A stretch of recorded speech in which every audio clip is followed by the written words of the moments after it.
маслото каде го фрлаат деца? Специјална кантичка. Браво, Георгина!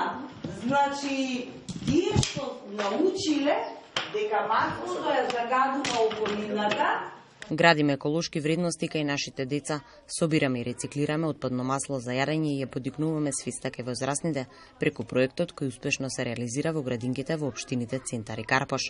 Дечињата од градинката Раде Јовчевски Корчагин преку специјално дизајнираните екоматеријали со ликот на Петко и едукативните активности секојдневно учествуваат во проектот и учат за здравите навики. Свесни се дека чистата животна средина значи поквалитетен живот за секој од нас. Ние работиме во текот на целата година, секојдневно, со најразлични активности, дел теоретски, дел со наблюдување, нели, преку разни слики, дидактички апликации и така натака, дел и практично. Односно, најчесто гледаме да биде тоа нешто што ќе биде практично изработено од децата, бидејќи, нели, знаеме дека она што ќе го сработат, најдобро и ќе го запамтат и најдолго ќе го паметат. Значи, работиме екологија општо за загадувањето во секој поглед на природата, но и како и што треба да направиме за да и помогнеме да помогнеме да се одржи природата чиста.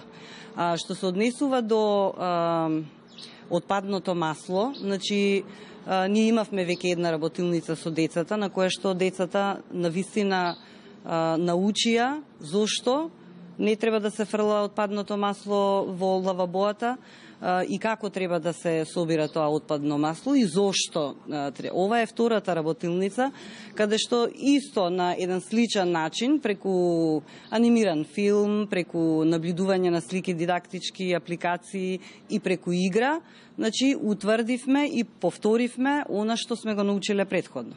Првата работилница кога беше, се погоди во тој период баш да им работиме тема за здрава храна и ни се погодија картите некако, значи поврзав, кога работевме работилницата, поврзав здравата исхрана, што се треба да конзумираме за да бидеме здрави, со начинот на подготвување на таа храна, нели, преку пржење, варење, печење, зборувавме за тоа што и како е најдобро да се подготвува храната и се поврзавме со собирањето на отпадното масло и имаше навистина големи ефекти од тоа, бидејќи децата навистина научи и се уште памтат и знаат дека маслото не може да се фрла во лавабото и сето тоа они тука што го научија и што го видоа, го пренесоа и дома.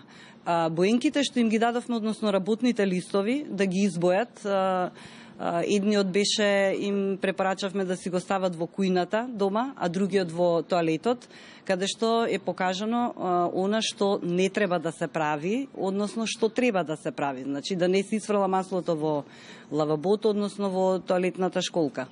И они се придржуваат кон тоа и ги опоменуваат нивните родители. Презентациите пред родителите и дечињата во градинките, кои добиваат соодветни кантички за складирање на отпадно масло за јадење, се од страна на представниците на Суниленс, кои сакаат здравите навики кај на младите да продолжат и во иднина. Една од целите на овој проект е токму тоа. Значи, дечињата прво преку наставничките и програмата за отпадно масло кое што ја создадовме, да се запознаат со темата и да дознаат како треба да се постапува со овој вид на отпад. Но секако многу важен дел од ова што сакаме да го постигнеме е и што се случува дома.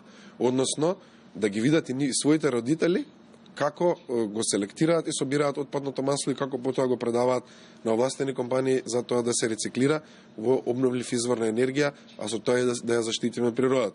На тој начин целта е да им влезе во глава на дечињата оваа еколошка практика и понатаму да им биде нормална како што ќе растат во животот и како што ќе се надградуваат како луѓе, за да може и тие потоа да пренесат на нивните деца кога ќе пораснат.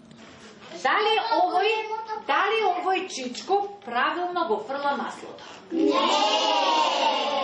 Маслото, покрај тоа што не треба да го фрламе во лавабо, во шолја не треба да го истураме и каде?